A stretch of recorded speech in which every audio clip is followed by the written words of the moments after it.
can see it got submitted. And that's how you can actually solve the problem of merge to sorted arrays. Make sense, guys? Sir leet code में m की length m से आ रहा है, तभी हमें m और n की value given है कि आप जब एल्गोरिथम कंसीडर कर रहे हो तो खाली m तक ही करो, nothing else. Okay, if you want to convert it into JavaScript, that's also going to be very easy, to be very honest. Let me just quickly do that because somebody asked. So what you can do is you can have a let result is equals to a new array of size m plus n. Okay, let I equals to 0, j equals to 0, k equals to 0. So this should be a comma. Okay, and then I'll bring everything from Java. I'll copy this whole loop directly and paste it here. Okay, you can see the whole loop I copy pasted. Right, I believe it should work. Then the whole loop from here I copy pasted. Okay, let's try to run the code. It's in JavaScript. You can see now. You can see accepted. If you submit, accepted. बहुत difference नहीं है अगर तुम जावा JavaScript में लिख रहे हो, कुछ कुछ चीजों का फर्क आएगा जब हम थोड़ा एडवांस डेटा स्ट्रक्चर पढ़ेंगे, बट बेसिक लूप्स वाले क्वेश्चन में कोई प्रॉब्लम नहीं। एम और एन की वैल्यू कहां से आ रही है? प्रतीक होमवर्क दिया था, होमवर्क आप पढ़ के आए नहीं हो, नहीं पढ़ा ना होमवर्क? ये लगा लो जो भी बच्चे होमवर्क नहीं पढ़ रहे हैं वो याद रखो, मतलब 2-3 लाख रुपए पे सेटल हो जाना जॉब में। क्वेश्चन में गिवन था एम और एन की वैल्यू,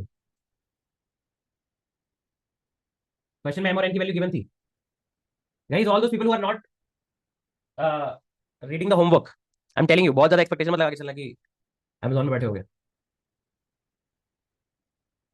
तो एक बार फोर्स हम डिस्कस कर लेंगे मोस्ट ऑफ, एक मैं सोच रहा हूँ इस वीक या नेक्स्ट वीक एक प्रॉब्लम सॉल्विंग वीकडे की क्लास रखते हैं जिसमें होमवर्क डिस्कस करेंगे। ओके, सही लग रहा है? Is this point making sense to everyone?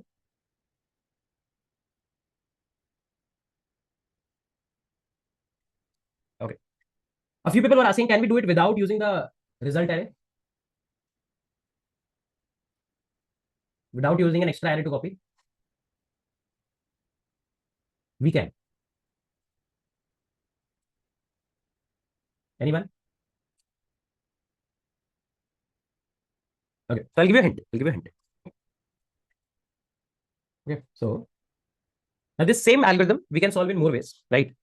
One way to solve this algorithm can be like, if I didn't discuss the brute force, but I would like to discuss the brute force now.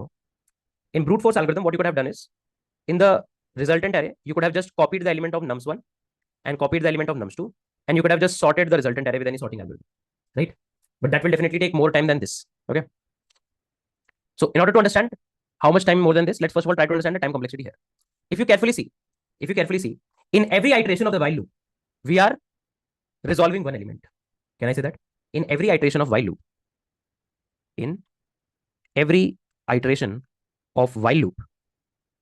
we resolve one element. Can I say that? If in every iteration of while loop we resolve one element, how many elements are there in total? M plus n, right? Because you can see in this while loop, in every while loop iteration, you resolve one element, and whatever are the remaining elements will be either solved by this or by this. So the total time complexity of this algorithm becomes order of m plus n, right? And what's the space complexity? The space complexity is also order of m plus n because you take an extra resultant array here. Right? Okay. Now, for the lead code problem, there is one way in which you can solve this without using the resultant array.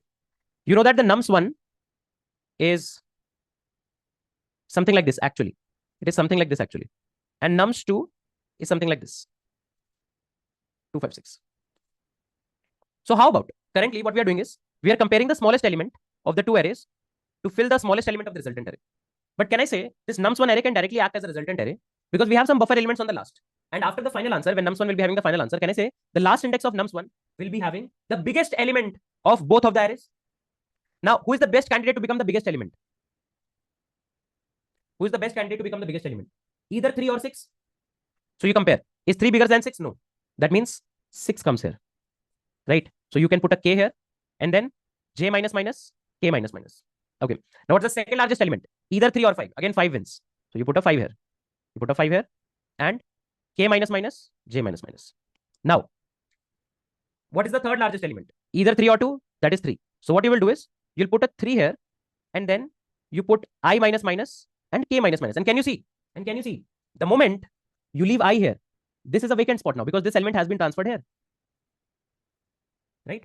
Again, 2 and 2. Anything can be picked up. Let's say I'll pick up this 2. So this 3 becomes 2, j minus minus, k minus minus. The moment j is exhausted, you can leave the nums1 array as it is. You can leave the nums1 array as it is. Can I say that? Right. If I would have been exhausted, then you could have pasted all the elements of J directly inside nums1.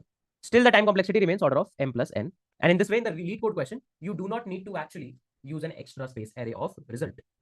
Is this point making sense? You suggest me, Shrey? You suggested. How would you like to proceed with that?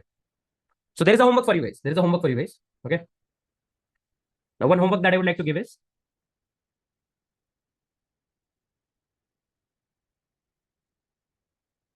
solve it without using extra result array.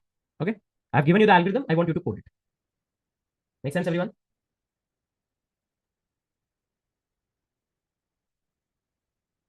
I've pushed the codes as well.